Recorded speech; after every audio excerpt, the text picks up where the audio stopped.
Muchos ya del año, nos conocemos del año pasado, de alguna vez que estuve por ahí, en el 2019 creo que fue. Y, y bien, entonces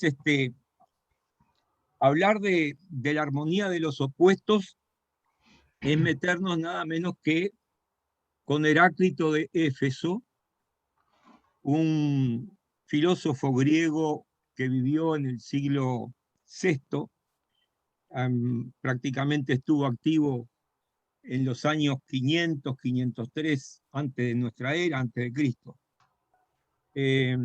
Fue contemporáneo de otro gran filósofo, Parménides, autor de un poema donde establece las bases de lo que conocemos como la doctrina o la teoría, mejor dicho, del ser, de lo que es y de lo que no es. Entre los dos, que nunca se conocieron, pero que fueron contemporáneos, prácticamente se estableció una especie de contrapunto entre lo fijo, inmóvil, eterno, increado, que es el ser, según Parménides, y lo supuestamente fluyente, en movimiento, dinámico, que vendría a ser el ser. Hay un micrófono abierto y se siente ladridos de perro. Les agradezco a todos que cierren los micrófonos. Muchas gracias. Entonces, bueno, esta polémica de Heráclito que establecen los autores, los historiadores con Parménides, es muy interesante porque nos conduce a temas siempre presentes en la realidad actual.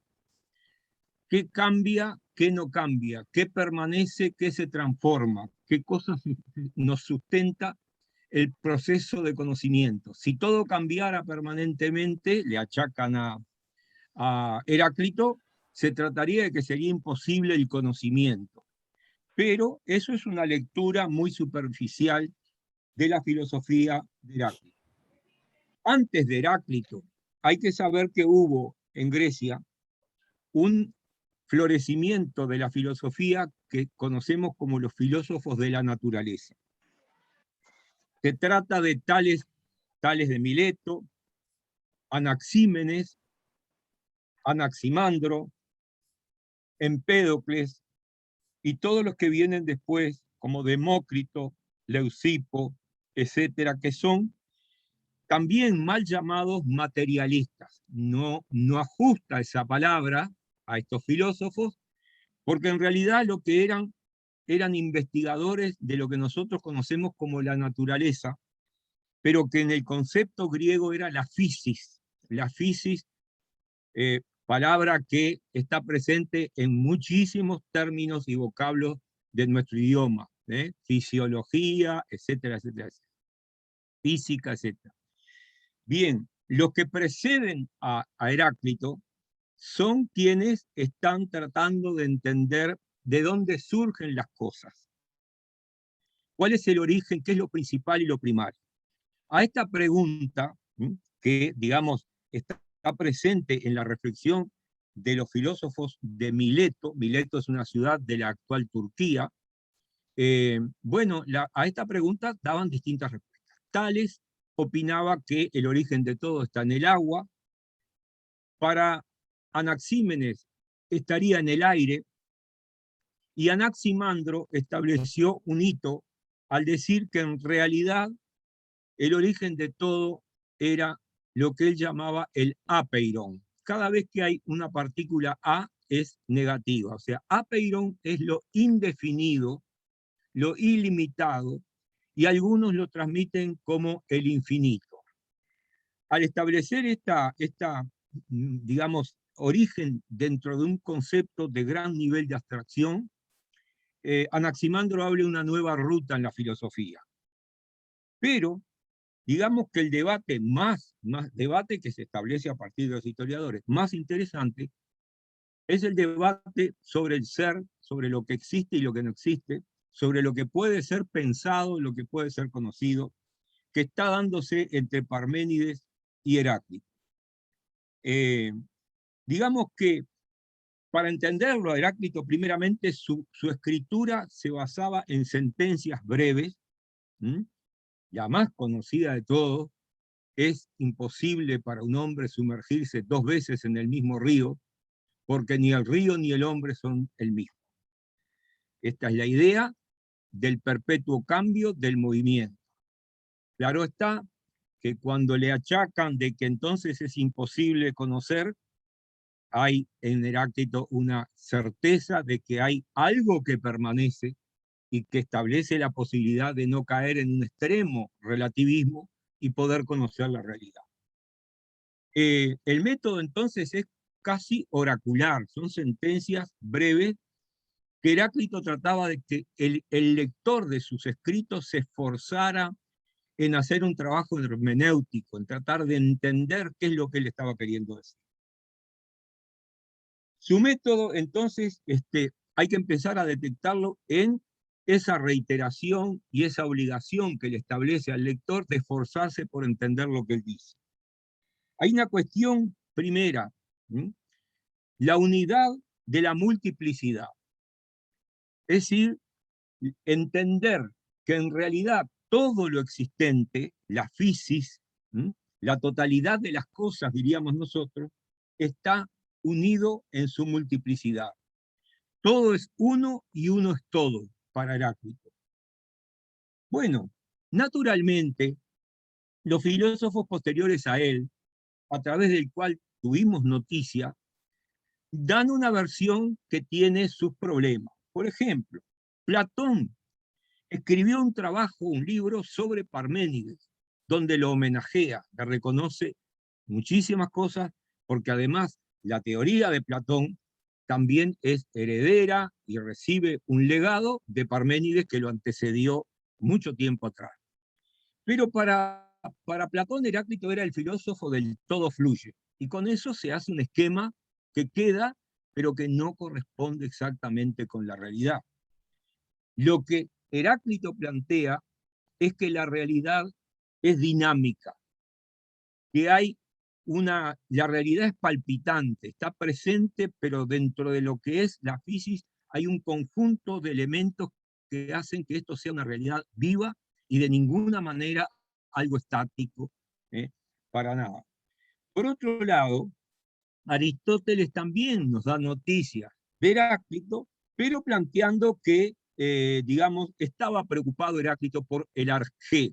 El arjé es la búsqueda de cuál es el principio original de las cosas. De ahí viene arqueología, y otras palabras que tienen que ver con este prefijo, vamos a decir así, esta partícula arjé. Bueno, en realidad no, Heráclito más que nada lo que buscaba era salir de digamos, de ese camino que implicaba nada más que tratar de buscar las causas, iba a hacer una crítica a estos filósofos que buscaban las causas en lo que podríamos llamar, entre comillas, materiales, el agua, el aire, etcétera, etcétera. Incluso Empédocles estableció la famosa teoría de los 4 elementos: tierra, aire, agua y fuego. En realidad, para Heráclito, lo esencial es el diálogo contradictorio, que todo lo existente existe en medio de polaridades tensionadas, en conflicto, y que a partir de ahí se puede entender la existencia de lo que vamos a llamar el ser, de lo realmente existente. Y bueno, por otro lado, Heráclito va a criticar lo que en griego se llama polimatía, o sea, la acumulación de conocimiento. Él dice, la acumulación de conocimientos es lo que hacen los filósofos. Pero realmente, para ser un sabio, lo que hay que hacer es tratar de encontrar un método que nos permita entender la globalidad de lo existente y cuál es la regla, cuál es la ley que rige la existencia de la physis, cómo es que podemos entender lo que los griegos llamaban el cosmos, es decir, el orden del universo en su conjunto. Por lo tanto, él, digamos, establece que más que acumular distintos, hay que tratar de captar el sentido de la realidad. Por lo tanto, eso de acumular conocimientos indefinidamente, él le llama una mala técnica, en griego kakotecnie, ¿no? Mala técnica. Bien, el auténtico sabio, dice Heráclito, tiene que tener en cuenta la razón que gobierna todo a través de todo. Como ven, las frases no son sencillas de interpretar. La razón que gobierna todo a través de todo. Aquí hay necesidad de explicar qué quiso decir naturalmente. Es decir, buscando la causa, la razón de ser, él va a tratar de ver, ante todo, que el cosmos, traducido del griego exactamente, quiere decir orden. Para nosotros, cosmos, ya sabemos lo que es, el cosmos, es decir, el universo. Sin embargo, en griego, cosmos es un todo ordenado, incluso bello, porque de ahí viene cosmética, que demuestra que los griegos asociaban al orden del cosmos también la belleza como cualidad de ese orden. Entonces dice que más que captar la cantidad de fenómenos y una descripción interminable, lo que se trata es ver por qué ese conjunto, ¿eh? ese conjunto es una realidad, un todo ordenado, que obedece a leyes inmutables válidas para todo cuanto existe. Es decir, en una época en que no hay ciencia experimental, la intuición y la observación y la reflexión, el uso de la razón lleva a Heráclito a establecer la búsqueda de una ley general que rige la existencia de todo lo que existe, de todo lo que realmente existe. Entonces, de algún modo, traduciéndolo también, se trataba de captar, según Heráclito, para el sabio se trataba de captar el sentido de la realidad. Un sentido de la realidad que permite unificarla y luego, eventualmente, conocer esa realidad. Ahora, aquí emplea dos palabras que son importantísimas dentro de la filosofía. Una es que ese todo, para encontrar ese sentido, lo primero que Heráclito va a afirmar es que no es un todo caótico, sino un todo regulado, mesurado, y ahí menciona la palabra logos, logos que tiene un amplio significado en griego. No se agota en pocas líneas. Logos quiere decir discurso, razón, fundamento, raciocinio, una cantidad de sentidos muy amplio, pero el uso del logos es justamente el uso de la capacidad racional de los seres humanos. También emplea la palabra gnome. Gnome está presente cuando nosotros decimos que algo es cognoscible. Ahí está la partícula no de conocimiento, pero en ese sentido la usa como razón. Gnome como razón. Si con estas dos palabras, gnome y logos, ¿no? Heráclito va a establecer algo así como un proyecto que es que quien pueda manejar el logos va a salir de lo que es el caos de la acumulación de conocimientos y encontrar un orden que se opone realmente a la dispersión caótica en lo que aparentemente estaría la realidad. Orden y búsqueda entonces de una ley que regule todo. En un fragmento famoso dice Heráclito, este gnome, este conocimiento, gobierna todo, pero no lo hace desde el exterior de la totalidad, sino a través e incluso mediante el todo mismo. ¿Qué quiso decir? Que en realidad el conocimiento, el logos, es algo que está como el capitán dentro de un navío, o sea, es algo que surge desde adentro de la propia totalidad a estudiar, y lo que se busca es precisamente que ese capitán que está dentro de esa realidad, dentro de ese navío, y no afuera, lo gobierna en función de muchos elementos. Por ejemplo, para navegar tiene que tener en cuenta el viento, la marea, las estrellas, las olas, las corrientes marinas. Y entonces dice, ese capitán que va al frente del navío tiene que racionalizar, ser capaz de relacionar según un cierto criterio si quiere que el navío avance. ¿Mm? Entonces, con esta metáfora nos dice Heráclito, lo mismo ocurre con el universo. En el universo hay una regla que describe la racionalización que existe para que el todo no sea un conjunto de elementos dispersos. ¿Mm? A esta altura uno se pregunta, tuvimos que llegar a Newton, por ejemplo, para entender precisamente que hay una ley, nada menos que la ley de la gravitación universal, que para los modernos significó entender un poco esa mecánica de manejo de lo que antes se veía desde otra óptica notablemente diferente.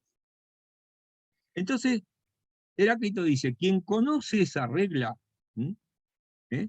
de tratar de entender cómo es el conjunto de todo lo existente, conoce el sentido del universo. Es una especie de ley, una ley que permite ligar una multiplicidad, unirla y hacer que un conjunto desordenado sea un conjunto inteligible, capaz de ser conocido. Y por lo tanto está hablando del logos, el logos como concepto central de qué significa el orden que se establece en el cosmos. Bien, lo que hay en ese logos, además, es que el logos es común. Él dice, hay gente que se hace una idea particular, individual, pero en realidad no está viendo el logos común, o sea, la ley universal general que permite entender cómo se producen las cosas, cómo funciona el todo. Bien, esa investigación lleva a establecer que la auténtica realidad, la auténtica totalidad está en la fisis, en lo que nosotros llamaríamos la naturaleza del todo. Aquí también en Heráclito, entonces, encontramos a alguien que no va a buscar causas materiales, pero sí va a establecer que el funcionamiento hay que entenderlo a través de lo que es esa amplia terminología que implica la fisis como naturaleza dinámica, viviente, en transformación. Y ahí aparece un término griego también muy importante que es aletheia. Aletheia quiere decir desocultamiento. Para los griegos, la verdad, lo que nosotros llamamos la verdad, es desocultamiento. La palabra es aletheia. Cada vez que está la A de adelante, estamos ante una negación. Desocultar. La verdad era un desocultamiento. Y dice Heráclito, ¿qué sucede? Que a la naturaleza le place, le gusta permanecer oculta. O sea, hay que investigar para llegar a al verdadero conocimiento de la física y de la naturaleza, porque no se nos va a dar simplemente con una mirada sencilla. Es como decir hoy por hoy, yo puedo ver el agua, pero no veo que es H2O. Para llegar a esa fórmula H2O, tendría que entender, investigar, llegar a comprender más profundamente qué es eso que llamamos agua. Entonces, la afirmación de Heráclito va por esa vía. Todo es uno, la sabiduría consiste en escuchar al logos, es decir, no escucharnos a nosotros mismos, sino tratar de entender la razón general, universal, que rige el movimiento de lo existente. ¿Mm? Dice él, escuchando al logos y no a mí, es sabio ponerse de acuerdo para saber que todo es uno. Uno. Esa es la fórmula. Todo es uno. Bueno, naturalmente, no es sencillo captar todo el sentido de lo que Heráclito dice en esas sentencias muy breves, pero todo es uno como uno es todo, es prácticamente lo que entendemos por la unidad, la multiplicidad, y la multiplicidad, la unidad. O sea, no hay unidad sin multiplicidad y, no hay, y a la inversa no hay unidad sin multiplicidad y multiplicidad sin unidad. Nosotros podemos hacer un razonamiento de la diversidad de cosas que existe en un determinado fenómeno, pero en última instancia hay un elemento de fondo que define esa diversidad. Bien, por otra parte también Heráclito hace una advertencia contra las apariencias, tema muy recurrente entre los griegos. Los hombres se dejan engañar en el conocimiento de las cosas aparentes. ¿Qué son las cosas aparentes? ¿Qué es lo que está oculto?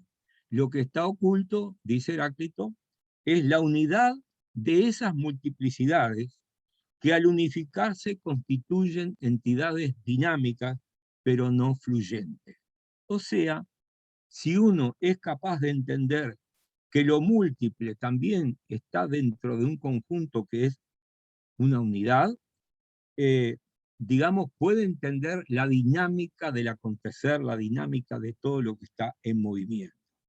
Y ahí, en la unidad de la multiplicidad, es que Heráclito establece que el elemento que permite unir es el logos, o sea, lo que nosotros llamaríamos el conocimiento científico, el conocimiento racional, el conocimiento que lleva a la abstracción y a la posibilidad de una profundización saliendo de las apariencias, de los datos de los sentidos.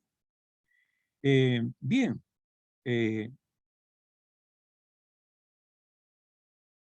por ejemplo, si uno se sitúa en el plano de la lógica, uno podría decir que un singular es un árbol. Bien, un árbol. Pero un árbol abarca una multiplicidad de individuos, todos los árboles. En este caso, la unión de la multiplicidad se lleva a cabo en función de semejanzas que hay entre los individuos. Hay muchos árboles, pero nosotros, ¿cómo razonamos de esa forma? No, bueno, Heráclito va a decir lo siguiente. La unión se lleva a cabo en función de las diferencias, y cuanto más diferentes son los componentes, más sólida es la unión. Aquí es donde aparece esa idea de que los contrarios se complementan. Dicho de manera propiamente como Heráclito, no hay noche sin día, no hay calor sin frío, no hay, digamos, vida sin muerte, no hay belleza sin fealdad. Todo lo que existe, existe asociado a su oponente, a su contrario, que en última instancia terminan constituyendo una armonía, la armonía de los opuestos, como le quisimos poner a esta conversación, a esta charla. Y remata la idea de que justamente lo diferente es lo que termina unificándose, la armonía más bella surge de las cosas diferentes. La armonía más bella surge de las cosas diferentes. El concepto de armonía es importantísimo dentro de la filosofía griega. ¿Qué quiere decir armonía para los griegos? Es la unidad de cosas diferentes, naturalmente. No es la unidad de los iguales, sino la unidad de las cosas diferentes, cada una de las cuales tiene su propia personalidad y es en función de ese carácter propio cómo se armoniza con los demás. En otras palabras, es la diversidad la que permite la unión. Si ustedes me permiten un breve paréntesis, no podemos establecer que, por ejemplo, un grupo humano seamos todos iguales en todos los sentidos. Y esto también tiene mucho que ver con algo que predicamos, pero no siempre aplicamos, la tolerancia. La tolerancia. Hay digamos, siempre en cualquier ámbito humano, por ejemplo, social, hay diferentes. Está el alter. Tenemos que ver quién es el otro y cómo piensa o tratar de entenderlo pero no pensar que lo podemos asimilar y homogeneizar estrictamente a nuestro modo de ser, porque la realidad es así, es la unión de los diferentes, es la diversidad la que permite la unión, dice Heráclito. Bien, la armonía invisible, remata, es más fuerte que la visible. ¿Qué quiere decir esto? Quiere decir que aquello que subyace en la estructura de la física, de la naturaleza, es lo que da una armonía fuerte, que establece la posibilidad de que todo, en última instancia, más allá de la diversidad y la diferencia, esté unido en un proceso natural. Algo de esto dijo el escritor Saint-Exupéry, autor del Principito, cuando dijo: lo esencial es invisible a los ojos. Una frase que todos recordamos seguramente. Yo no sé cuántos minutos llevo, 26. Digamos que nos queda rematar un poco esta idea. Cada realidad posee dos aspectos, lo cual hace de ella a la vez algo idéntico y a la vez diferente. Algo idéntico y algo diferente. Y pone otra vez una metáfora sencilla. El camino hacia arriba y el camino hacia abajo es uno y el mismo. Son dos caminos, pero es uno y el mismo. El camino hacia arriba y el camino hacia abajo. Emplea otra metáfora o ejemplo geométrico. El último punto de una circunferencia es el primero también. Yo puedo establecer que un punto, Echeverry, la geometría, la arquitectura, un punto de la circunferencia es el último o es el primero. Sencillamente ahí estamos viendo es esta cuestión. En otro caso dice, el agua, a la vez es la más pura y la más impura. Es pura para los peces, pero es destructiva para los seres humanos. Entonces es pura y es impura. El ser humano, y atención que esto es fuerte, es lo mismo el vivo y el muerto, el dormido y el despierto, el joven y el viejo. Qué contento me quedo yo que soy viejo.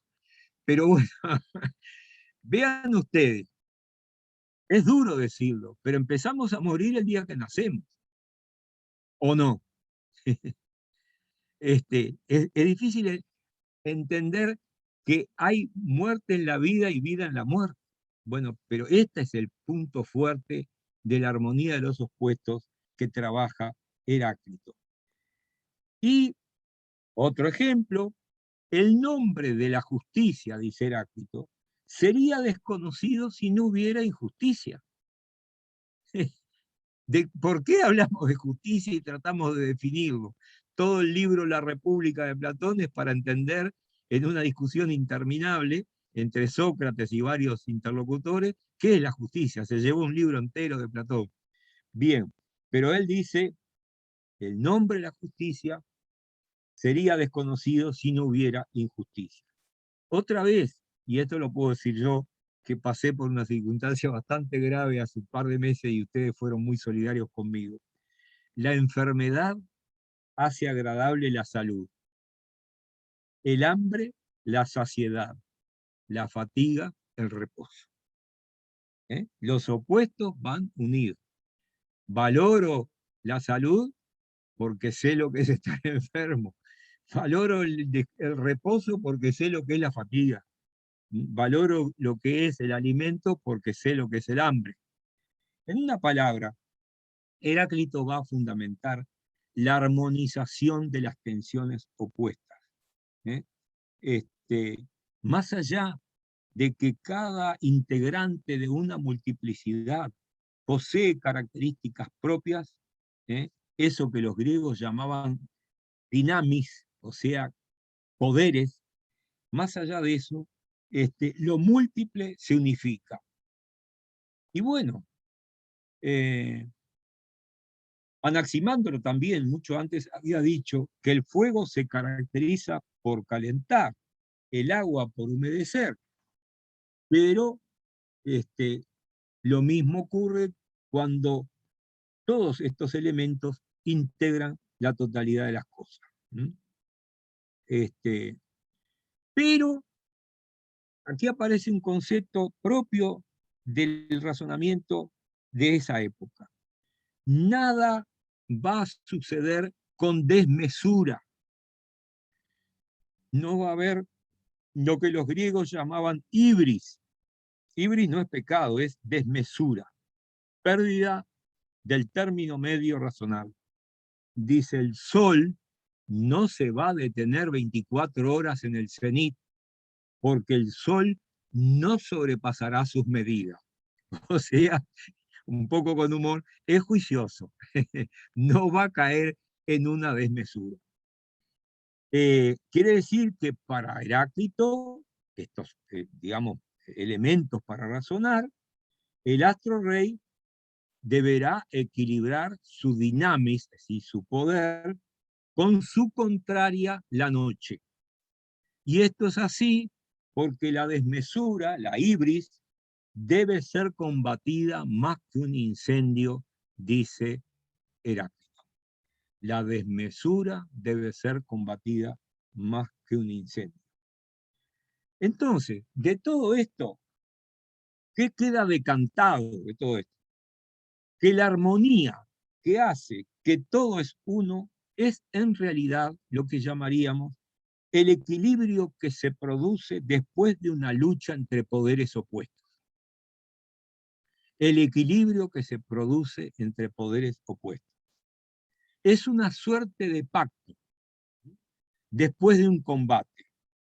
Y esto es así, dice Heráclito, porque hay que saber que la lucha es común, que la justicia es un combate y que todo se produce gracias a la lucha y la necesidad.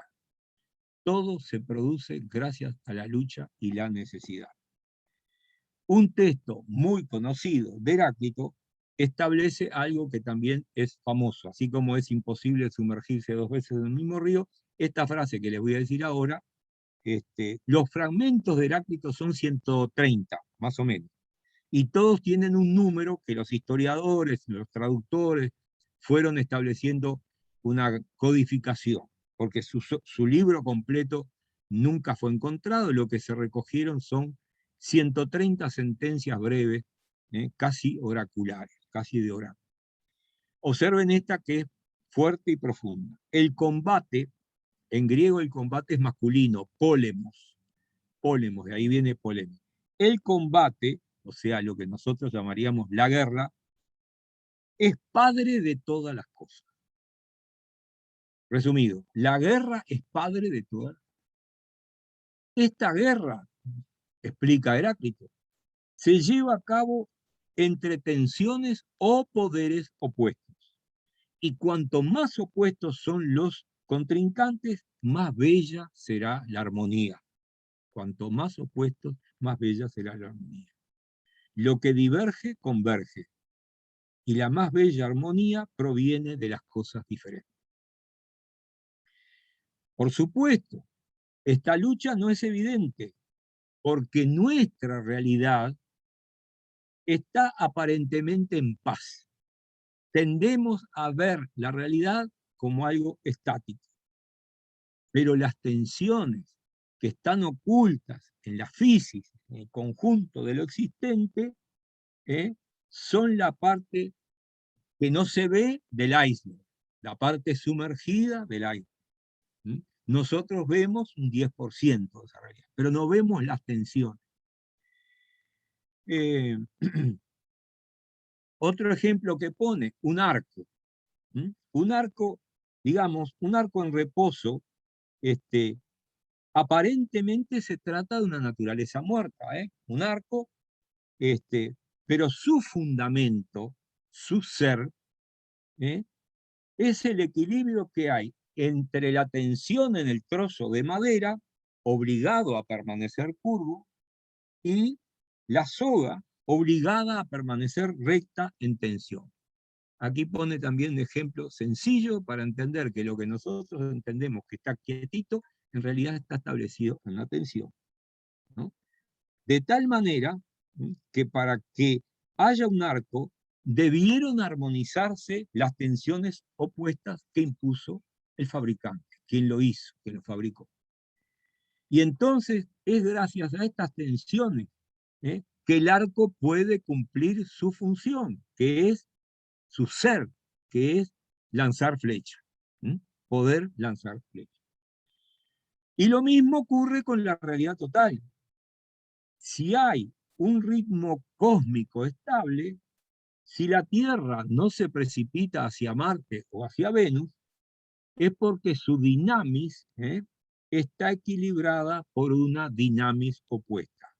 Y nada de esto es visible. Conste que no había tenido noticias de Newton, pero la dinamis de la Tierra, su poder, tiene otro poder opuesto que no es visible y que hace que la Tierra no se precipite hacia Marte ni hacia Venus. Como ven, la inteligencia de Heráclito, las intuiciones son maravillosas.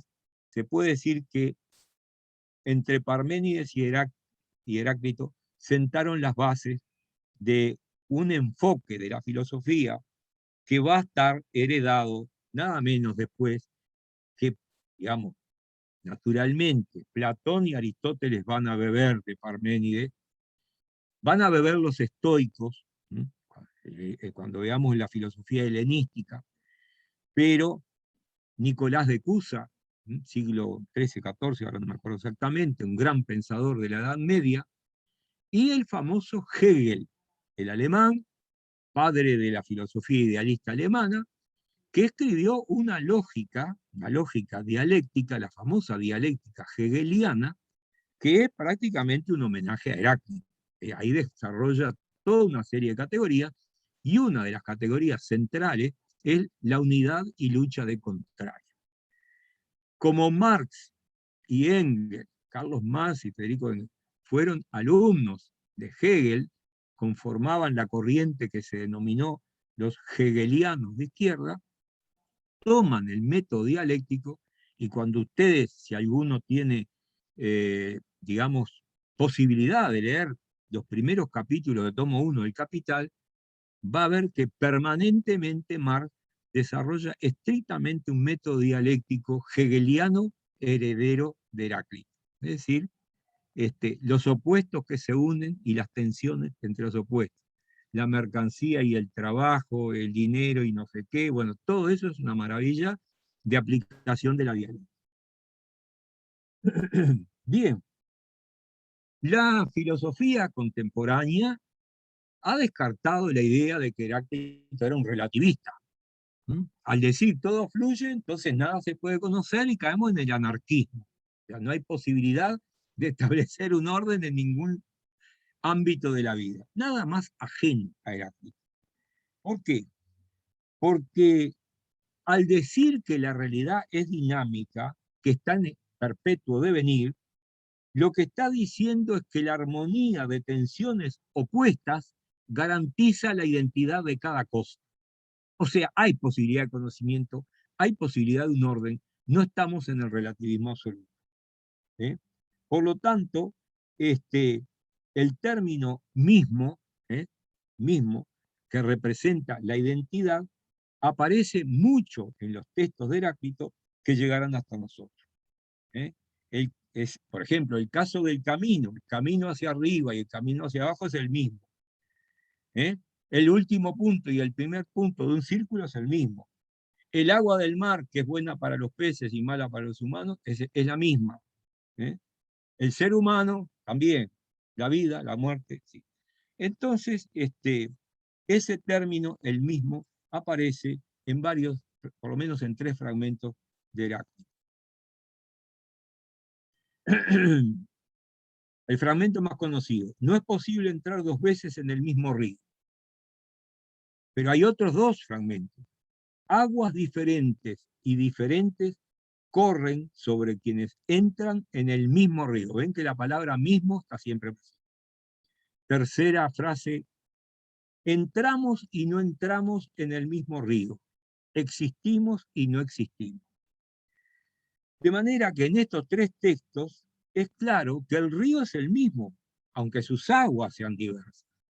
el que sabe algo de estos temas dice, una cosa es el caudal, el cauce del río, y otra cosa es que el río está siempre ahí, es el mismo, hay un lecho que no se mueve, vamos a decir así. No sé nada de hidrografía, pero bueno, más o menos trato de ubicarme. Y entonces, el río es el mismo, aunque sus aguas sean diversas, y es la diversidad de las aguas la que garantiza la unidad del río. De otro modo, si el agua fuese siempre la misma, sería un estanque. Sencillo razonamiento. Por lo tanto, eh, estamos en presencia, digamos, de un razonamiento muy revolucionario en su momento, que abre todo un camino diferente a la filosofía. Jorge Luis Borges, el gran escritor argentino, captó a la perfección el sentido de la frase de Heráclito sobre el río y dijo, yo soy ese río, yo soy ese río. Borges escribió Heráclito, un texto en el elogio de la sombra. Bueno, hay que defender a Heráclito contra la acusación de que solo dijo que todo fluye, no es así, todo fluye solamente no es lo que define la filosofía de Heráclito, porque él establece algo importantísimo, que es el concepto de medida. ¿eh? La medida. La medida controla la dinámica de la realidad que no es fluyente. Esto es importantísimo. Los griegos siempre tienen algo de, que viene ya de la antigüedad, de muy anterior. Por ejemplo, Solón, el gran legislador y pensador griego, que hizo grandes reformas en la polis griega, decía, nada en exceso, todo en su justo medio. Panta tometron, todo en su justo medio. Panta es todo, tometron. ¿no? De manera que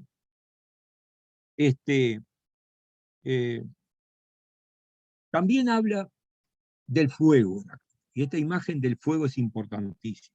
¿Por qué? Porque algunos le atribuyen que Heráclito dijo que el origen de todo era el fuego. No. Heráclito usó el fuego como una imagen del cosmos. El fuego es siempre el mismo, aunque las llamas cambian. Existirá siempre, porque se enciende con medida y para renacer se extingue con medida. Son frases un poco crípticas, pero era su método, su forma de exponer, que vuelvo a decir, exigía que el lector se esforzase en hacer una labor hermenéutica, y para eso además reiteraba muchos ejemplos, y voy a terminar por acá porque me queda todavía un tramo. Dijo que todo puede ser conocido, la posibilidad de saber es común a todos. Es común a todos. Todos los hombres comparten el conocimiento de ellos mismos y el hecho de reflexionar. Es un fragmento.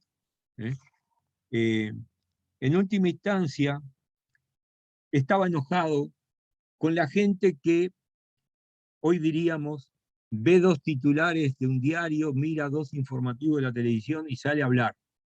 Me están siguiendo. El opinólogo que habla de cualquier cosa sin saber a ciencia cierta de lo que está hablando y dónde está parado. Entonces, lo que dice, los hombres sin inteligencia, una vez que han escuchado, permanecen como sordos.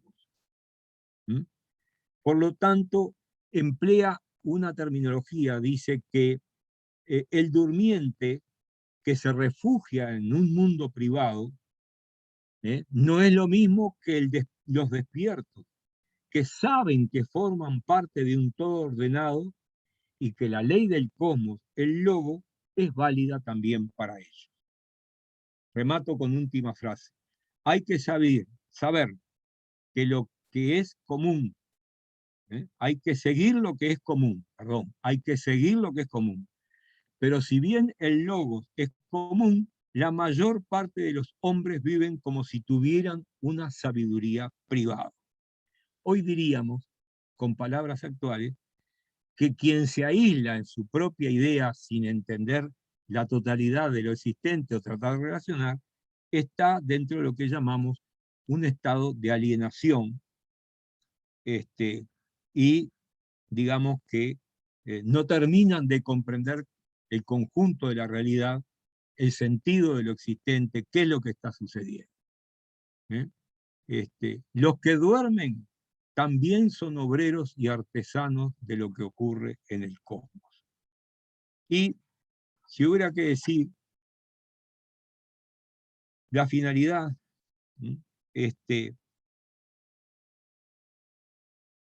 dos frases finales dentro de estas 130 citas. Cambiando, todo está en reposo. Cambiando, todo está en reposo. ¿Qué quiere decir? Que la estabilidad que garantiza la identidad y la unidad de cada cosa es la consecuencia de un equilibrio dinámico. En otras palabras, lo que no palpita, lo que no vibra, muere como un ser humano. Incluso dice que hasta determinadas bebidas que tienen distintos componentes, si no se las agita, se descomponen. Así que es esencial, siguiendo a Heráclito, admitir que en todo proceso permanece aquello que se agita, que palpita, que se dinamiza y que es idéntico a sí mismo. Con esto termino, y perdone que me fui a 47 minutos. Yo sé que esto es crítico, es apurado, no es didáctico, pero va a ser las lecturas que yo le pasé a nuestro querido amigo Echeverry, lo que nos van a ayudar a que no nos tengamos que zambullir tan así, tan de golpe, en esta maravilla de la filosofía antigua, que nos asombra porque hay una contemporaneidad. Después podemos hablar un poco, pero primero prefiero las preguntas a usted. Que lo que está presente hoy es una demanda de filosofía muy grande. Terminé. Muchas gracias, profesor. Excelente, excelente. Pero a mí me hizo retroceder muchos años para atrás. En realidad me hizo acordarme de la clase de filosofía.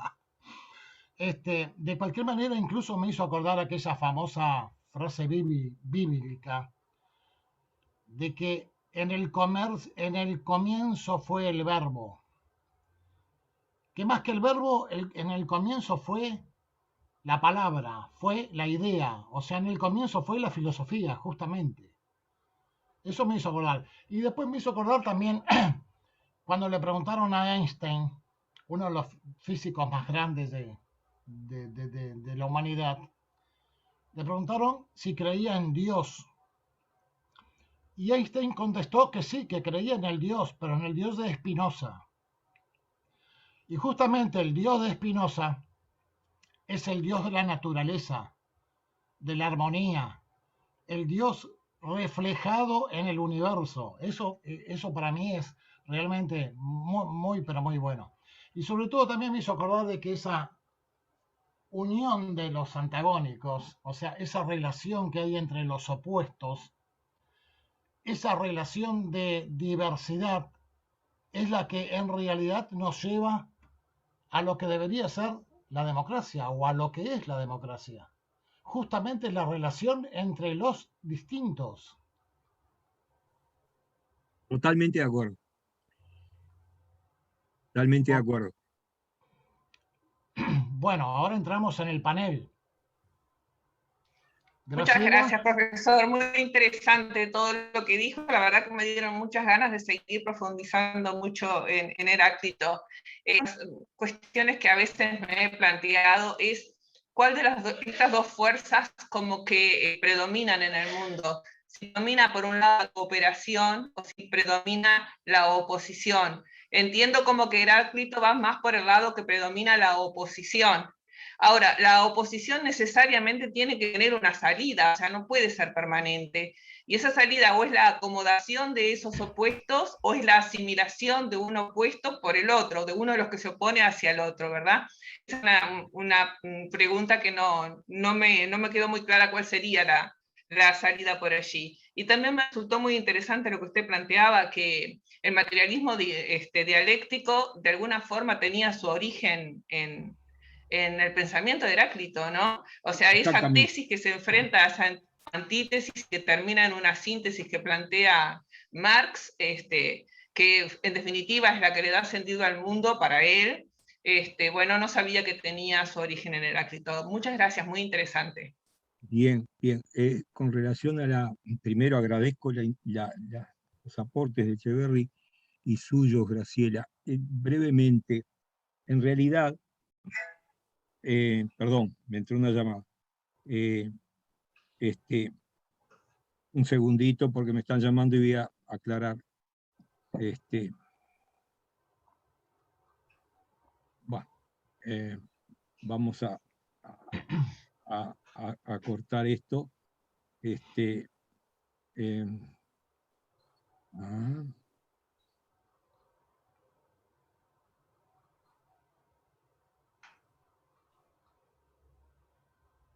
Perdone. En realidad, lo existente está entre equilibrio, en la búsqueda permanentemente de un término de equilibrio. Por eso hay tensiones y momentos de armonía, y luego tensiones. Es un proceso inacabable. Termina una tensión y aparecen otras y otras. Y disculpen un momentito. Disculpen un momentito. Analía.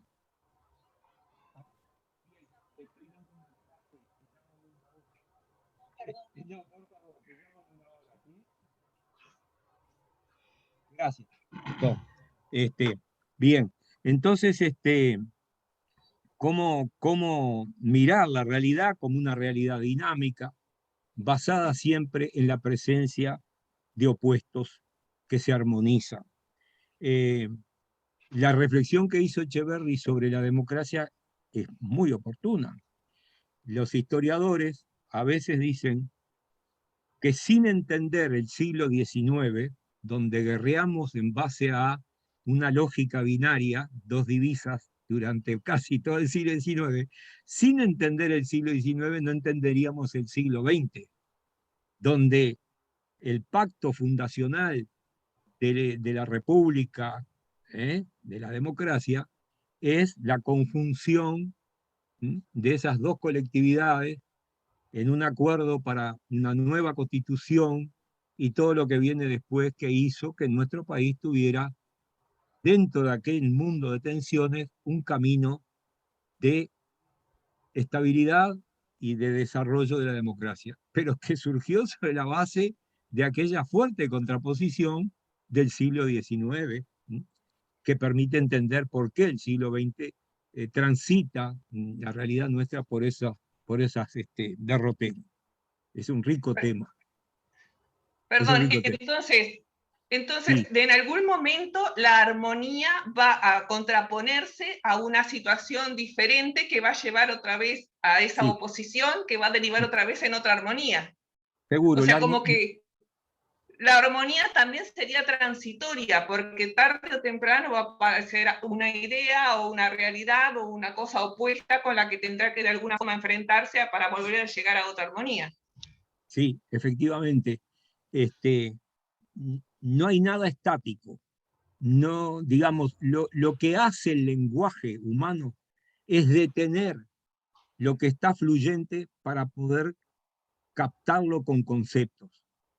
O sea, el lenguaje le impone a la realidad un quédate quieta un momentito, que quiero estudiarte. Esto es muy importante, es muy importante. Nosotros, digamos, somos herederos de una cultura griega y judeocristiana que digamos que entran en una simbiosis. Entonces, el pensamiento nuestro ya parte de una base que es creacionista. O sea, de la nada surgió lo que en el Génesis se describe que es la obra de Yahvé. ¿Mm? Bien, pero para los griegos la palabra nada no existía. La palabra religión o la forma como nosotros entendemos la religión tampoco existía.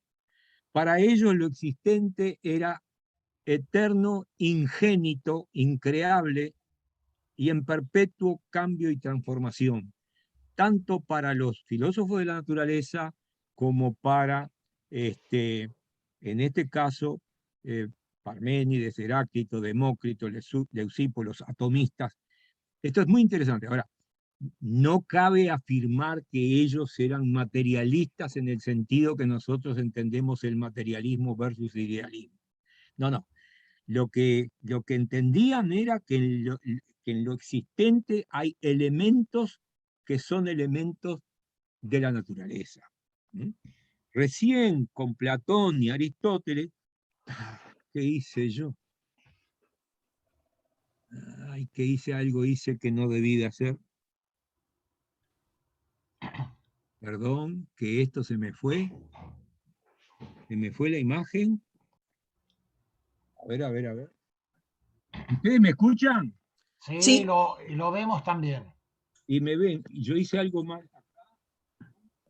creo que es un problema del Zoom. A mí me ha pasado en algunos momentos que me queda la pantalla en negro, pero del otro lado me ven y me escuchan. Bueno, Sí, acá estoy de nuevo, perdón. Bien, decía que nosotros tenemos un pensamiento creacionista. Por ejemplo, para analizar lo que dice tanto Parménides como Heráclito, no se pueden emplear tres palabras que no corresponden. Nada. El concepto de nada no existe para los griegos, primero. Segundo, realidad tampoco. Realidad viene de res, del latín. No es el caso de cómo entienden los griegos lo que llaman taonta, ¿sí? Todo lo que es el ser, la totalidad del ser. Existir tampoco es una palabra que existe en griego, porque existir quiere decir que no estaba, pero apareció, fue creado. Tampoco en la terminología filosófica griega es de recibo, porque sería anacrónico y además tiene un origen creacionista, esta palabra existir. Esto es muy interesante para entender la labor de los filólogos y de la hermenéutica al ver cómo piensan los griegos a partir de su lengua, de su idioma y de los contenidos de los conceptos que manejan. Entonces yo decía, bueno, digamos, toda la conjunción que se da luego en el pensamiento cristiano, que hereda de la filosofía griega muchísimas cosas, arma el discurso del cristianismo, tomando notables cosas de Platón y de los estoicos, etcétera, del neoplatonismo. Bueno, pero ya ahí nos paramos en una concepción que, que no es la de estos pensadores que veían el mundo como una cosa donde la naturaleza era algo palpitante, dinámico, en transformación, pero que sin embargo tenía una identidad capaz de ser conocida, etcétera, etcétera. Y además, porque, atención, ni Platón ni Heráclito seleccionaron para hablar de Parménides todo el pensamiento, sino lo que para ellos les servía para encajar en la lógica que ellos estaban utilizando. No es que fueran deshonestos intelectualmente, simplemente no iban a tomar todo el pensamiento, sino una parte que le era funcional al armado de su discurso. ¿Me explico? ¿Mm? Entonces así, para llegar a tener la totalidad del pensamiento de Heráclito, pasaron 1500 años, decenas de traducciones, de trabajos de arqueología, de ubicación, hasta lograr armar esas 130 sentencias que se tiene, digamos, bastante certeza de que corresponden a Heráclito, porque hay un estudio hermenéutico, un estudio filológico, un estudio lingüístico que permite ver la coincidencia, digamos, la correspondencia de esos conceptos. muchos de ellos son discutidos hasta el día de hoy, así como ustedes lo ven. Muy bien, perfecto. Héctor, ¿querías decir algo? Sí, profesor Quechichian, yo estaba pensando la cantidad de veces que usted habló del cosmos y la cantidad de veces que usted habló de la naturaleza. Sí. Y me quedo con esa parte que usted dijo, el hombre no conoce la naturaleza.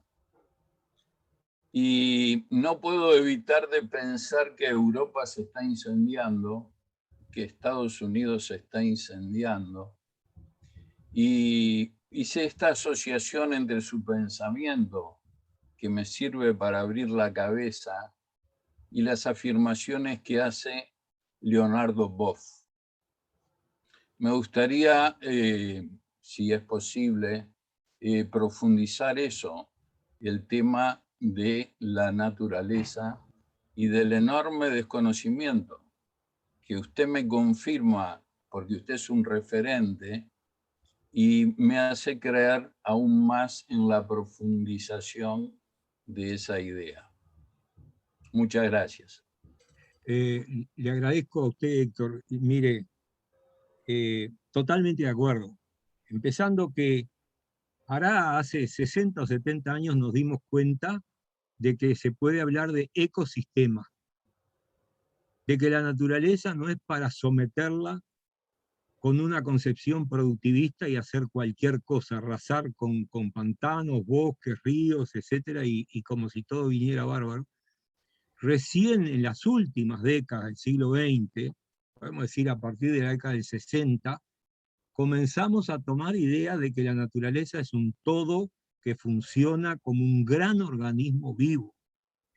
Incluso el famoso Carl Sagan, que seguramente ustedes son de mi época, habrán seguido, los que son de mi época, aquella serie Cosmos, y su esposa, también una investigadora, hablan de la teoría Gaia. La teoría Gaia dice que la Tierra en realidad es un ser vivo. Bien, más allá de coincidir con estas teorías, pero estamos claro lo que usted dice, Héctor, que hoy por hoy el aleteo de una mariposa en Tokio es un tornado en la Florida, ¿no? La cadena de consecuencias es impresionante, y bueno, los movimientos de las placas tectónicas que producen tsunamis y terremotos tienen que ver con ciclos de miles y millones de años de transformaciones de la naturaleza que finalmente lleva a que esos submarinos empiecen a desplazarse y chocar contra la costa de un continente y generar lo que pasó en Japón, aquel tsunami famoso hace 3, 4 años, u otros acontecimientos, creo que fue en Tailandia o en Filipinas, no me acuerdo, otro tsunami, maremotos, cosas. Entonces, bueno, ¿qué pasa? Que la naturaleza hoy empieza a ser vista, ya hace unas décadas, como algo que no es sencillamente una intervención humana así nomás, y para prueba basta un botón, la pandemia, con todas las implicaciones que tiene la búsqueda universal de controlar un fenómeno de estas características. O sea que usted, totalmente de acuerdo. Yo le agradezco infinitamente. Y una sola cosita para no monopolizar. Quiere decir que los que vamos por la economía circular vamos bien. Sí, economía circular, a ver si me lo explica un poco mejor. No, perdón, a lo mejor usted la conoce como economía sustentable. Sí, sí, sí, sí, sí, por supuesto, por supuesto. Cualquier proyecto que no tenga dos pautas como sustentabilidad y en algún sentido también, digamos, viabilidad desde el punto de vista social, humano, es un proyecto que desconoce los daños, los efectos no esperados, pero que vienen, ¿no, verdad?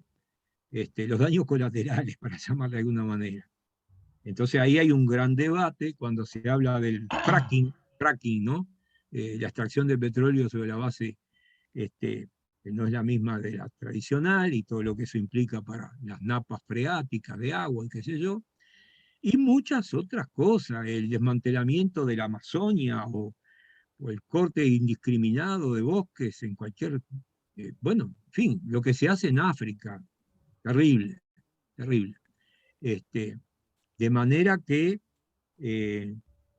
estamos ante un fenómeno que, digamos, el logos que predicaba Heráclito, que gobierna el todo a través de todo, no está muy presente cuando las lógicas de rentabilidad y de búsqueda de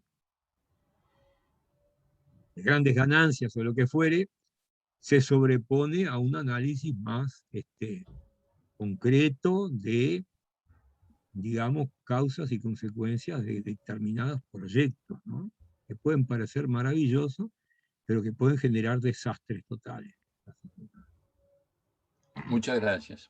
No, por Eso, favor. perdón, eso que decía Héctor y que usted decía, profesor, supongo que podría entrar en la frase que usted nos leyó de Heráclito, de que la unidad de la multiplicidad y la multiplicidad de la unidad. O sea, mientras no tengamos esa idea bien clara, van a seguir pasando esas cosas. Exactamente. Naturalmente, nosotros siempre tenemos tendencia a buscar que las cosas sean como a nosotros nos parece. Una de las cosas que más nos cuesta es entender la diferencia, la alteridad, el otro. Incluso esto es un fenómeno importante porque cuando hablamos de tolerancia, estamos hablando de un mundo donde millones de personas salen de su territorio, de su cultura, de su religión y se desplazan hacia Europa, hacia América, y traen sus costumbres, sus tradiciones, y se asimilan, como dicen los franceses, o no se asimilan. Simplemente se mantienen en su burbuja, entre comillas, donde está su religión, su vestimenta, su manera de concebir la relación hombre-mujer, o matrimonio, o la religión, o todo lo que ustedes imaginen. Entonces, en un mundo de esto, entender estos fenómenos de la unidad de la diversidad, y cómo en la diversidad hay una unidad, lleva a cuestiones éticas que tienen que ver con la tolerancia y con muchas otras cosas que están presentes en grandes debates del mundo contemporáneo. Grandes debates en Europa al rojo vivo, por las razones que ustedes saben, ¿verdad? En Francia debe haber 6 millones de islamistas, o de islámicos, o de musulmanes, claro, 6 millones más o menos. En Alemania debe haber una cantidad entre turcos y otros. Los turcos son numerosísimos, porque la reconstrucción de Alemania se hizo con mano de obra fundamentalmente turca, española, griega, etc. Rápidamente Alemania se levantó, pero con la devastación de la Segunda Guerra, millones de trabajadores fueron a levantar nuevamente las ciudades y las fábricas, ¿no? Y ahí quedaron colectividades muy grandes. Y hoy en día el tema de los talibanes, ¿verdad? Que en muy poco tiempo, en menos de lo que se pensaba, están copando todo Afganistán. Y sí. 20 años para cambiar a Afganistán. Sí. Y se están yendo apuradísimos. Sí.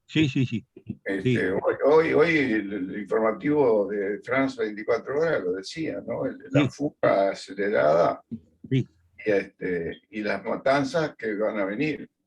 Claro. Para lograr ese equilibrio de no haber comprendido cómo pensaba otra gente, ¿no? De no haber entendido las costumbres, haber mezclado todo. Efectivamente.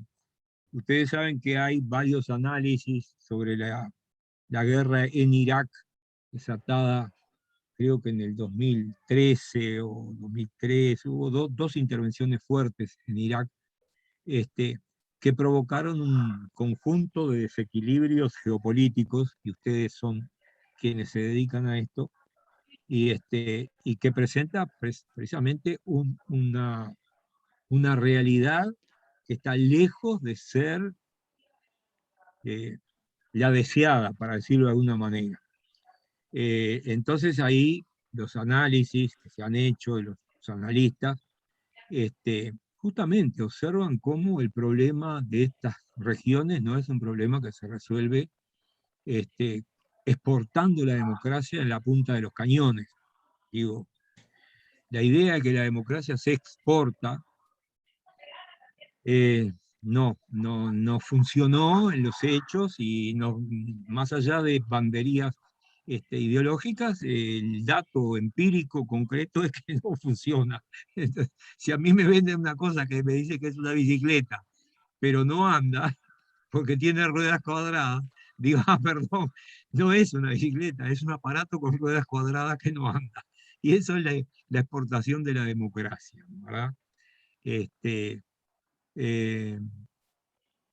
Ahí la geopolítica tiene mucho trabajo.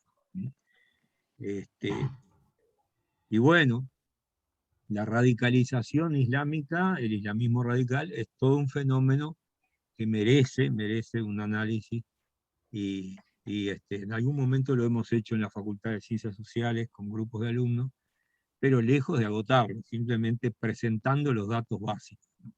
Pero es un riquísimo tema, riquísimo tema.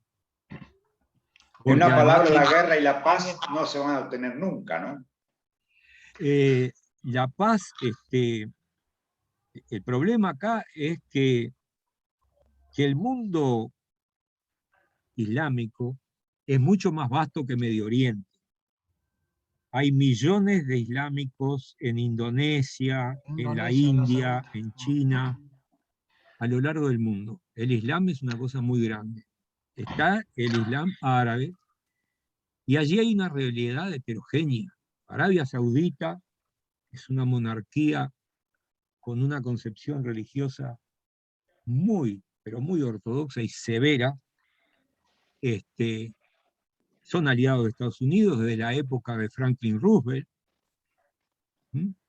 Y sin embargo, Arabia Saudita también a su vez financió movimientos islámicos a lo largo del mundo. Millones de dólares corrieron para generar mezquitas y centros de estudio islámico a lo largo del mundo. Entonces es una realidad heterogénea donde no es lo mismo Irán que Irak, ¿no? Porque Irán es chiita, y en Irak hay sunita, una minoría sunita y una mayoría chiita.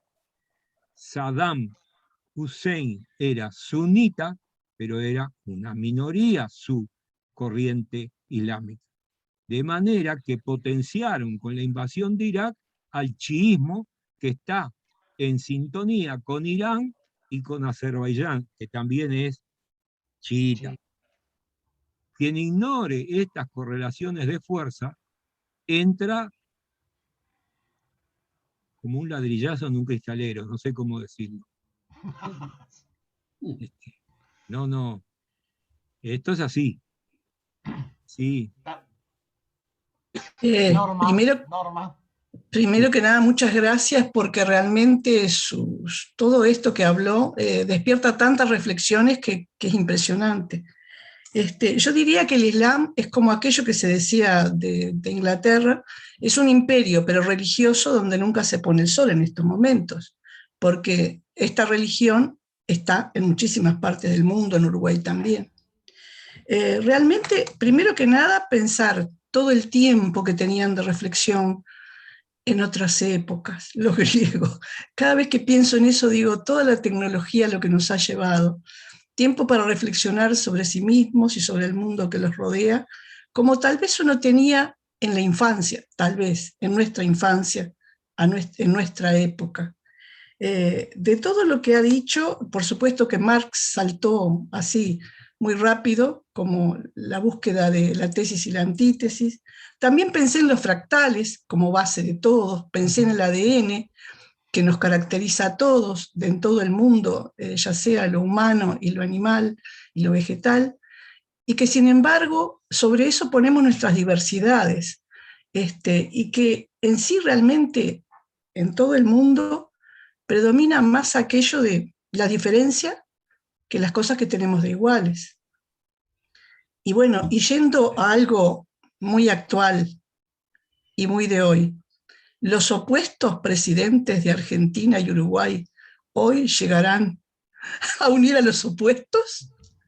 Después de tanta reflexión terminé en eso. No, pero hay un buen asado de por medio y algún buen bueno, vino. un buen vinito puede llegar a armonizar a los opuestos. Sí. El método dialéctico, para llamar, de ver que en todas las cosas hay una contradicción y hay que entender esa contradicción para entender cómo intervenir humanamente, es muy fecundo, es muy importante. Vamos a decir, ¿qué ámbito de la realidad no está? Usted dijo algo muy interesante, que es la visión holística, que está implícita en los fractales, en el ADN, etcétera, etcétera, etcétera. Bueno, hay todo un estudio de que en la partícula más chiquita, ¿no? Está contenido lo que está en todo lo demás. Es decir, el problema genómico y todo eso. Así que esto es muy interesante en el estudio científico de la naturaleza. Pero bueno, ¿qué es lo que uno mira? Ve contradicciones. La primera contradicción la tenemos nosotros mismos adentro, nuestro. Queremos ser una cosa, pero tenemos que luchar contra lo que nos impide llegar a ser algo que nos proponemos ser, ya sea en el plano profesional, de conocimiento, familiar, de cualquier índole. O sea, que tenemos una tensión interior permanente. Y ese es el motor de que tengamos, digamos, finalidades y avances y búsquedas entre medio de miles de peripecias que nos toca vivir, pero siempre estamos parados ya interiormente en una contradicción que es propio del ser humano. Y bueno, eso fue estudiado de muchas maneras. Lo de Hegel y Marx, digamos que fue un traslado del método dialéctico al estudio de la estructura social, socioeconómica, y naturalmente de ahí se derivó un enunciado que tuvo mucha andadura, que la lucha de clases es el motor de la historia. Bueno, esa concepción de la lucha de clases como motor de la historia, que caracteriza a la posición del marxismo, es heredera de esta cuestión, pero naturalmente aplicada como una fórmula mecanicista no tiene ningún valor, ¿no, verdad? ¿Por qué? Porque en los fenómenos históricos interviene la cultura, la religión, las mentalidades, la geografía, ustedes que estudian geopolítica, y hay múltiples factores que generan un hecho histórico, un proceso, un desarrollo, que no se pueden esquematizar en un único factor, ¿no, verdad? Que sería un reduccionismo mecanicista de una concepción que es mucho más amplia. Ahora, sin duda, todo lo existente está en medio de contradicciones, todo. No hay nada que no esté sometido a las tensiones opuestas que a su vez permiten entender que haya un equilibrio y una estabilidad. Es un pensamiento provocativo que nos interpela. Una pequeña cosita. Perdón, Jorge. Sí.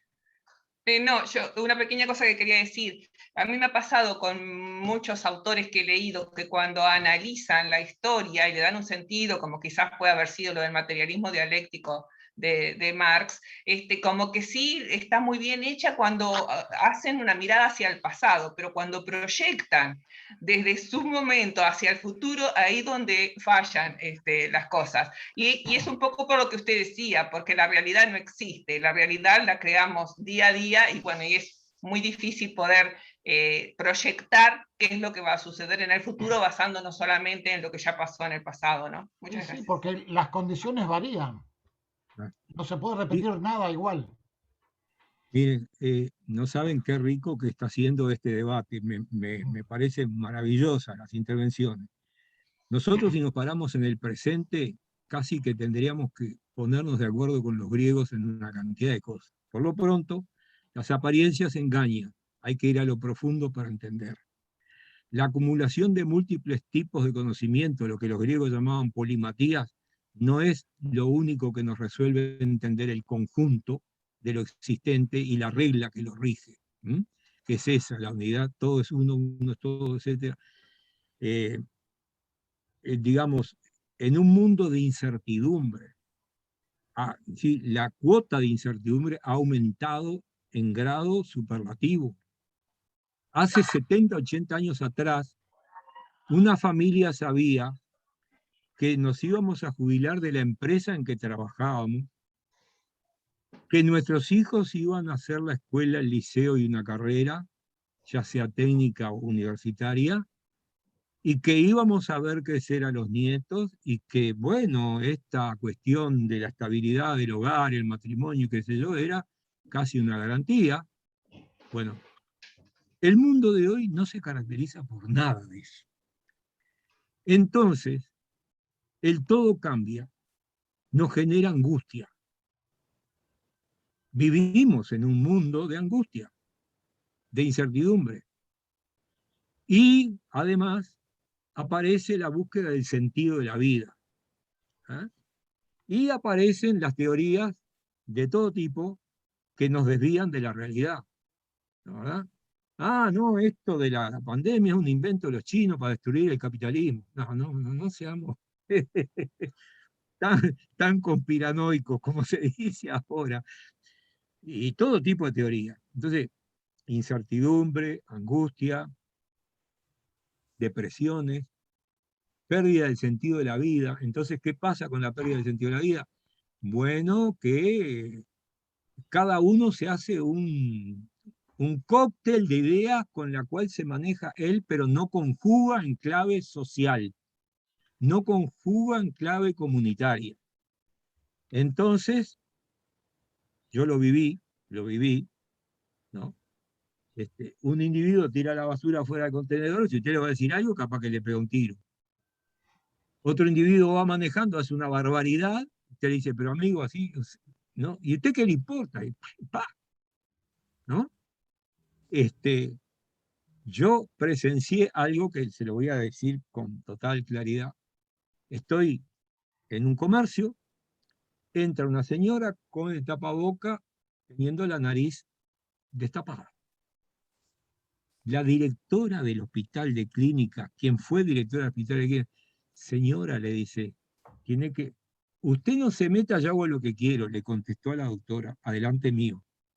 Bueno, la doctora se cayó, siguió comprando, pues estaba con el esposo, charlamos un momento, bueno, esto es lo que tenemos. La mujer que le contestó eso, usted no se meta, yo hago lo que quiero, la persona en el entorno de los 40 años, que no tenía ningún rasgo de tener ninguna, digamos, problemática, una persona que perfectamente podía haber dicho, bueno, muchas gracias, a veces se me cae, no sé. No, yo hago lo que quiero, y se mandó en el medio del comercio con la nariz destapada. Pero además le contestó a la directora del hospital de clínica, usted no se meta. Yo tenía ganas de decirle, ¿usted sabe a quién le contestó? A la persona que se hace cargo de miles de enfermos por mes bajo sus espaldas. Hay que ser director de clínica, no es para cualquiera. Yo puedo agregar, sí. Puedo agregar que estando en medios hospitalarios, adopté una fórmula que es menos riesgosa, porque ya me pasó lo mismo que a ella, decirle a alguien, mire, tiene que subirse el tapaboca y obtener malas respuestas. Entonces lo que suelo decir es la siguiente frase, se le cayó el tapabocas. Sí. Se le cayó. Sí. Entonces esa frase da un resultado que la persona hace como que estaba distraída y se lo levanta. Me da mejor resultado, hay menos agresión. El problema de fondo que está planteado aquí es el siguiente. A ver, una contradicción. La concepción filosófico-política en la que vivimos se llama liberalismo, democracia liberal. Un principio formidable es que el individuo no debe ser intervenido en su vida privada por el Estado. El individuo es libre de actuar, y las reglas y las normas jurídicas tienen que tratar de no interceptar en su vida. Es más, no lo pueden obligar a tener una participación en la vida pública. O sea, el mundo de lo privado es fundamental en una democracia liberal. O sea, acá no hay un régimen, sea comunista o fascista o nazi, que le diga usted tiene que hacer esto, sus hijos tienen que ir allá y bla, bla, bla, y nada. Ahora, esa concepción liberal, algunos consideran que no logra conjugar con un republicanismo que implicaría una ciudadanía más consciente y activa, más plegada a hacer, digamos, a conjugar con la comunidad, con la sociedad, en la búsqueda no solo de la solución de sus problemas individuales, sino de los que nos atañen y de los cuales si nos desprendemos nos vamos para abajo. Esa antítesis, esos contrarios, entre un individualismo exacerbado y un comunitarismo, vamos a llamarlo así, que también sería horrible, ¿no? Tiene que encontrar un punto de equilibrio. Hoy por hoy nos metemos en los medios tecnológicos de las redes, internet, y todo el mundo sabe en tiempo real lo que está pasando en cualquier parte del planeta. Se forma su opinión y establece una verdad. ¿Qué verdad es esa? La verdad es una construcción colectiva.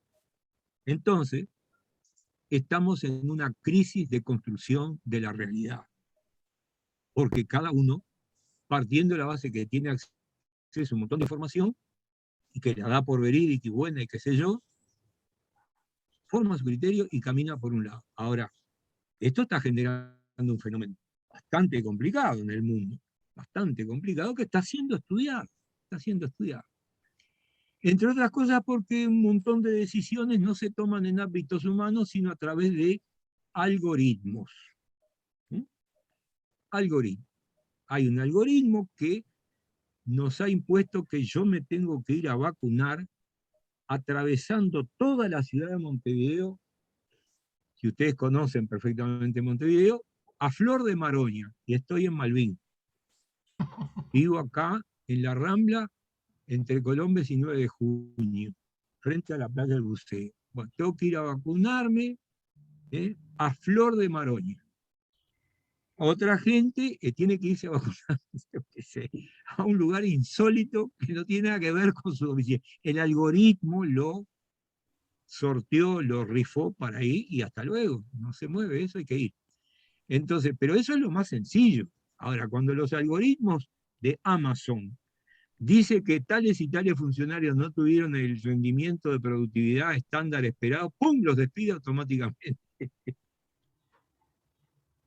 Eso es el desafío. ¿En qué medida la invasión imparable de la inteligencia artificial va generando un sistema de toma de decisiones que no condice con el necesario estudio, debate, análisis, confrontación de opiniones diferentes para la toma de decisión? Imagínense ustedes cuántas cosas se aprueban y van a la sociedad sobre la base de un decantado proceso de discusión que en el Uruguay es larguísimo, pero que garantiza que no se hagan disparates.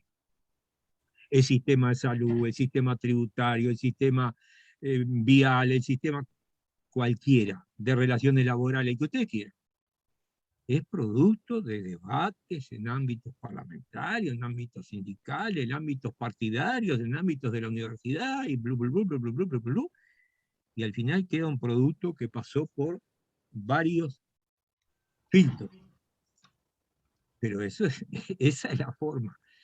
No que venga un autócrata y diga, se privatiza el ferrocarril, se privatiza el agua, se entrega esto para allá y esto para acá, y porque vamos a hacer esto mejor que antes. Bueno, así no. Así no funciona. Porque caemos en que de Guatemala podemos ir a Guatepeor. Podemos ir. Esos temas los hemos tratado bastante. Claro. Sobre todo el transhumanismo, que es la influencia de la tecnología en el ser humano actual. evidentemente que da para continuar con esta charla más que en contraposición a lo largo de todos los temas que han surgido hoy. Profesor, muchísimas gracias por No, a usted. por la hora realmente muy, pero muy interesante. Nos dejan algunas cosas como para tratar, como por ejemplo la relación, que la vamos a tratar más adelante, la relación entre esa filosofía, digamos, de alguna manera científica, la relación entre la filosofía y la religión, que es el otro enfrentamiento entre ciencia y religión, que lo tenemos ahí pendiente y que realmente es una relación muy, pero muy importante de contraposición. Y hoy hablamos del Islam y hablamos de los 2.000 millones que son en este momento los islamitas, o sea, y bueno, y vamos a tratarlo. Tal vez tal vez con usted también podremos de alguna manera plantear alguno de estos temas, sobre todo de religión, que hace bastante tiempo lo queremos enfrentar, digamos. Muchas gracias por lo de hoy. Muchas gracias, con mucho Muchísimas gusto. gracias. Muchísimas gracias a todos ustedes por la participación, por invitarme, es un honor. Y con respecto a esta inquietud, no nos dio el tiempo, pero precisamente en el nacimiento de la filosofía hay un fenómeno que lo hizo posible. No había monoteísmo, ni sacerdocio, ni libro sagrado, ni verdad revelada. Eso fue una excepción y una especificidad griega. Y remato con esto. Los relatos homéricos y los relatos que tienen una cosmogonía de Hesíodo, el que hizo los trabajos y los días, interesante,